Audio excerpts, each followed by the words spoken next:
The first time she looked at him, it wasn't the way powerful people usually look at someone carrying a tired child in one arm and a worn-out backpack in the other.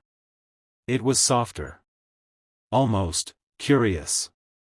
And when the female CEO of the city's most ruthless company leaned forward across the polished glass table and said, "Romance with me before you regret it," the single dad standing there forgot how to breathe.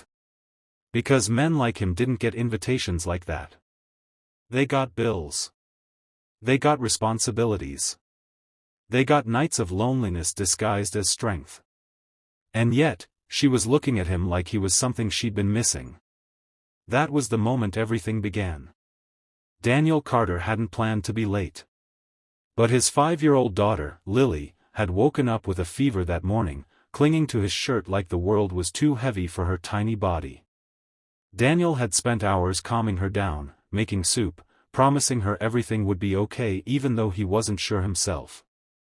By the time he reached the corporate building, his shirt was slightly wrinkled, his eyes tired, and his confidence hanging by a thread. He was only here because this job interview was his last chance. After losing his wife 2 years ago, Daniel's life became a constant balancing act between grief and fatherhood. He worked wherever he could, delivery shifts, warehouse nights, anything that kept food on the table. But it was never enough. And today, this position as a financial analyst could finally change things. The receptionist hesitated when she saw Lily asleep on his shoulder. "Sir, children aren't usually allowed." "I didn't have anyone," Daniel whispered, voice tight. "Please. Just today." Something flickered in the woman's expression. Sympathy. After a moment, she nodded and let him through. Daniel stepped into the elevator, heart pounding. He didn't know that the woman waiting upstairs wasn't just any interviewer. She was Evelyn Cross, CEO. A name that made grown executives nervous. A woman known for crushing competitors and never showing weakness. And yet, when Daniel entered the boardroom, holding his daughter gently, Evelyn's sharp gaze didn't harden. It softened. Her eyes landed on Lily first. Then on him.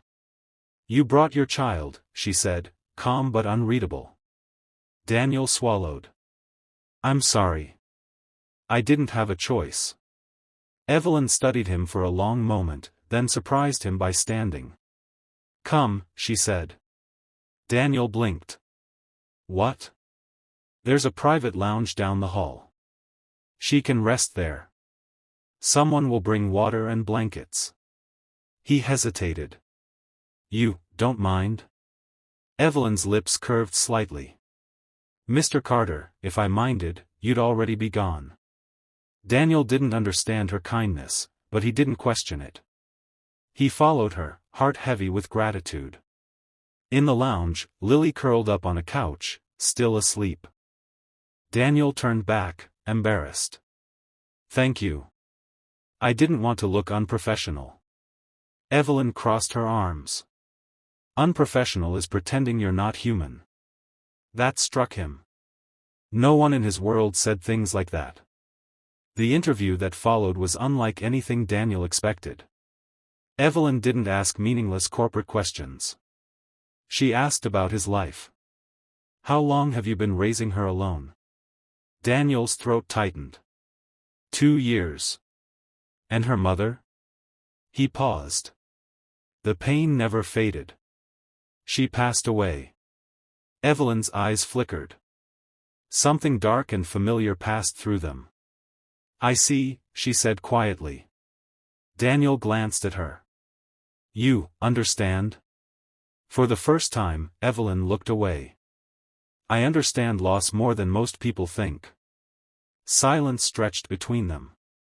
Then she leaned forward slightly. "You're qualified," she said.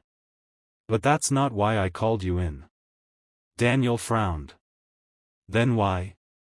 Evelyn's gaze locked onto his. "Because I saw you downstairs." Daniel froze. "I saw you comforting your daughter while juggling your papers, apologizing to strangers for existing in their perfect world," she continued. "And I thought, there's a kind of strength in that. Daniel didn't know what to say. Evelyn's voice softened. You've been surviving. Not living. Then, in a moment that felt unreal, she said the words that would haunt him for days. Romance with me before you regret it. Daniel's breath caught. What?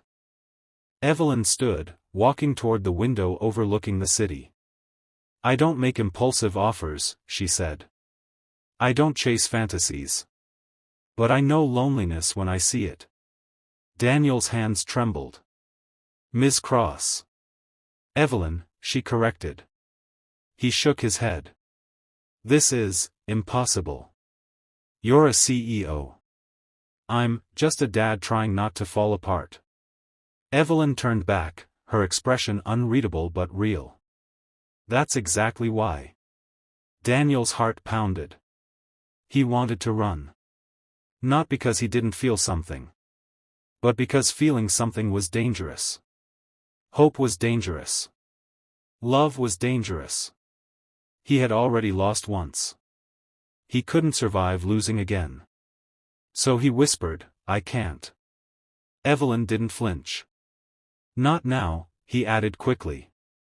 I have responsibilities. I can't afford distractions. Evelyn's gaze sharpened. Love isn't a distraction, Daniel, she said. It's the only thing that makes survival worth it. Daniel left that building with the job offer in his hand. And her words in his chest like a storm. Days passed. Daniel started working at Cross Industries, trying to keep his head down, focusing only on Lily and stability. But Evelyn was everywhere. Not in an obvious way. She didn't flirt in hallways or send reckless messages. Instead, she noticed. She noticed when Daniel looked exhausted. When he skipped lunch. When he rushed out early to pick Lily up from daycare. And somehow, she made space for him. One evening, Daniel was leaving late when he found Evelyn alone in the office kitchen, staring at her coffee like it held answers. You work too much, he said before he could stop himself. Evelyn looked up. So do you. Daniel sighed. I have to. Evelyn's voice dropped. So do I. Something about the way she said it made Daniel sit down. For a while, neither spoke. Then Evelyn whispered, almost to herself, do you know what it's like to have everything, and still feel empty? Daniel's chest tightened. I do, he admitted. Evelyn's eyes met his. I built this empire because I thought success would protect me from pain, she said. But pain finds you anyway. Daniel swallowed. I stopped believing in romance, Evelyn continued. I stopped believing anyone would ever look at me and see more than the title. Daniel's voice was rough. I stopped believing anyone would ever want a man with a child and a broken past. Evelyn leaned closer. Then maybe, she whispered, we're both wrong. Daniel's heart thundered. He wanted to believe her. But fear held him back. Evelyn, he said softly, I can't promise you anything. My life is messy. Evelyn's eyes softened. I'm not asking for perfection, she said. I'm asking for honesty. Daniel looked down. I'm scared, he admitted. Evelyn's voice was almost tender. So am I. That confession changed something. Because CEOs weren't supposed to be scared. And single dads weren't supposed to be wanted. Yet here they were. Two lonely souls standing at the edge of something terrifying. Love. The real challenge came weeks later. Lily got sick again, worse this time. Daniel spent sleepless nights in the hospital, watching monitors beep, praying silently. Evelyn showed up without warning, carrying a small stuffed rabbit. Daniel blinked. You didn't have to. Yes, I did, she said firmly. Lily's weak eyes opened, and Evelyn knelt beside her. This is for you, Evelyn whispered. Lily smiled faintly. Are you Daddy's friend? Evelyn glanced at Daniel. Something unspoken passed between them. "I'd like to be," Evelyn said gently. Later, outside the room, Daniel's voice broke. "Why are you doing this?" Evelyn's eyes were steady. "Because you matter. Because she matters. And because I'm tired of watching you carry the world alone." Daniel's hands trembled. "You don't understand," he whispered. "If I let you in, and it falls apart." Evelyn stepped closer. "Then it falls apart," she said. "But at least you lived. At least you tried." Daniel stared at her. And for the first time in 2 years, he let himself cry. Not from weakness, but from finally being seen. Months later, life looked different. Not perfect, but real. Daniel still had struggles. Evelyn still carried burdens. But now, they carried them together. One evening, Daniel stood on Evelyn's balcony, city lights glowing below. Evelyn joined him, quiet. "Do you regret it?" she asked. Daniel turned, smiling softly. "Regret what?" She tilted her head. "Romancing me."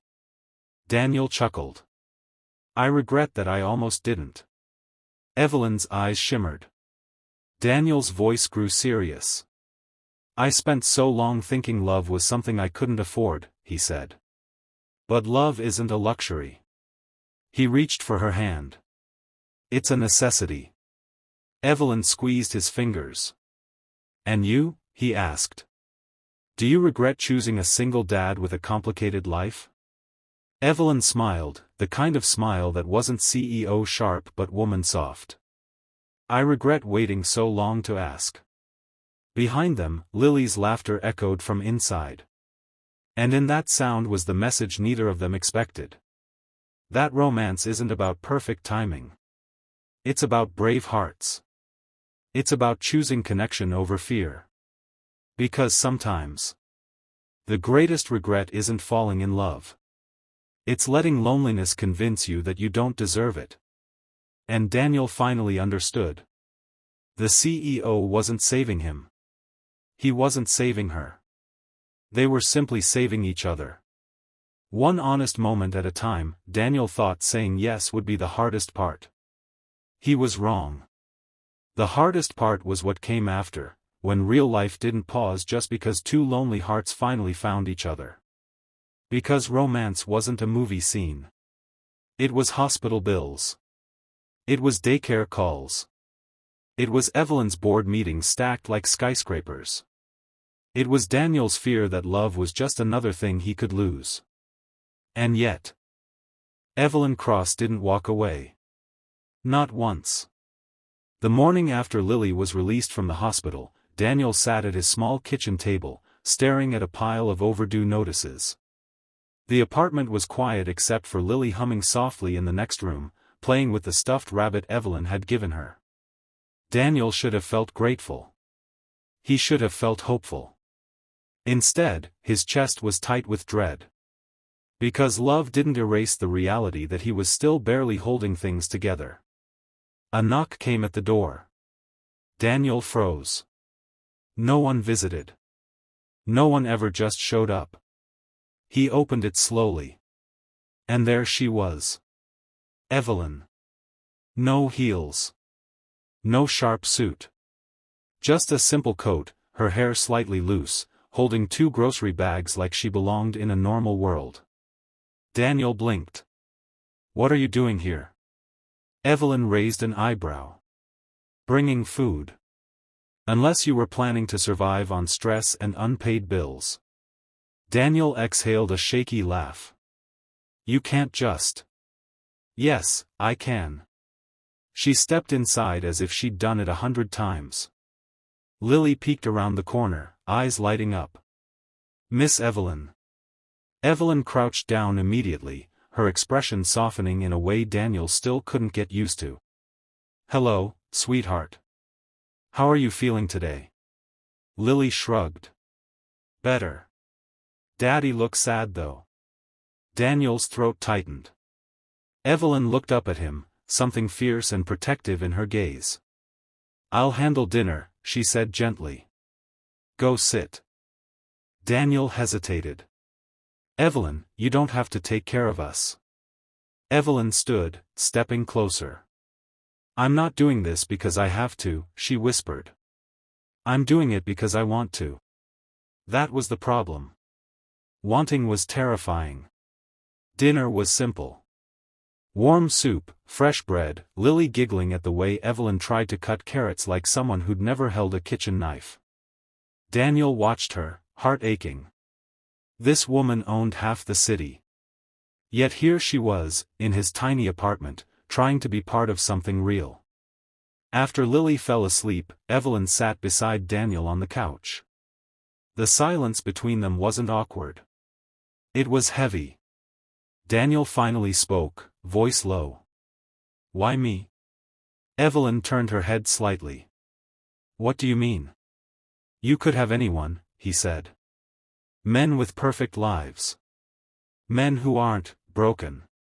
Evelyn's eyes darkened. "Stop saying that." Daniel swallowed. "It's true." Evelyn leaned closer, her voice sharper now. "No. What's true is that you've been carrying grief like a punishment. And you think you're unworthy because you survived." Daniel flinched. Evelyn's tone softened again. "I didn't fall toward you because you were flawless, Daniel. I fell because you were real." Daniel's breath trembled. "I don't know how to do this," he admitted. Evelyn reached for his hand. "Neither do I." Her honesty stunned him. Because Evelyn Cross was supposed to know everything.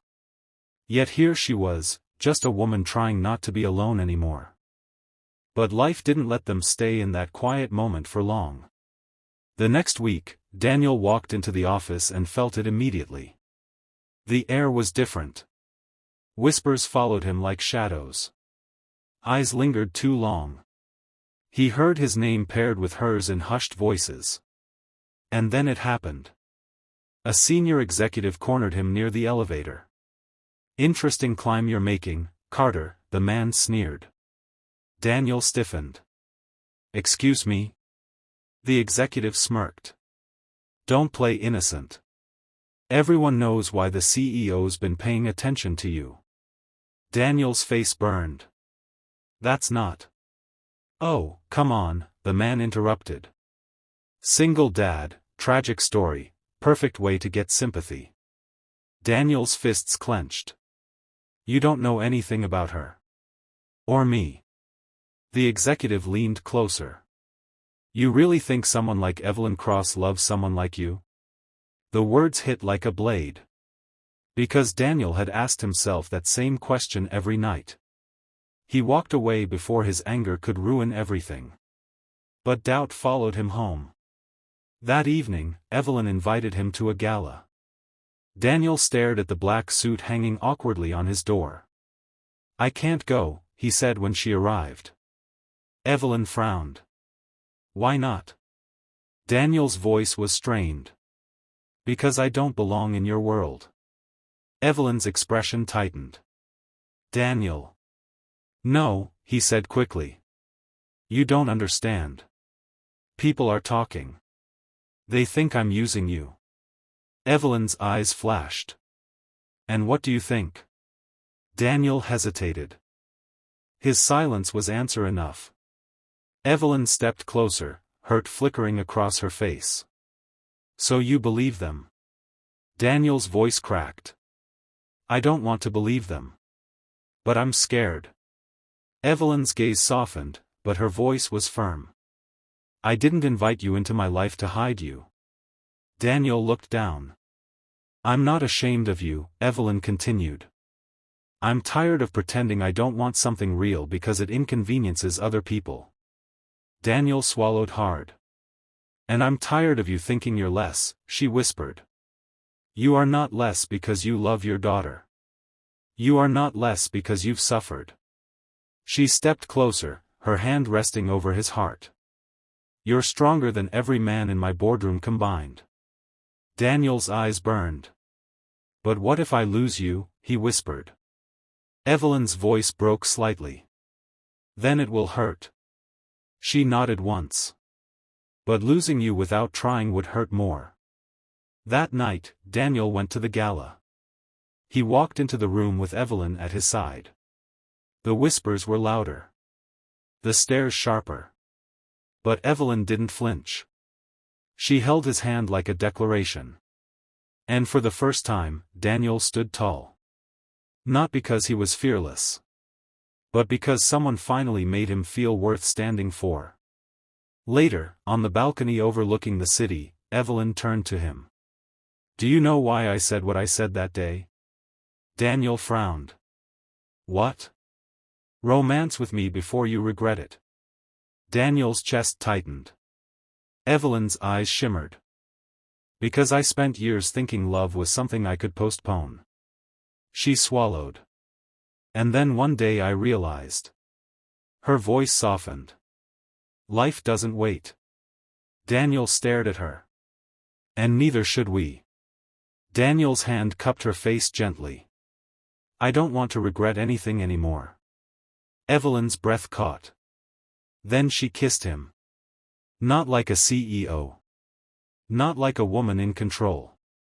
Like someone who had been starving for warmth. And in that kiss was the resolution of every doubt. Not that life would be perfect. Not that pain wouldn't come again. But that love. Love was worth the risk. Because sometimes the strongest thing a person can do is stop surviving alone.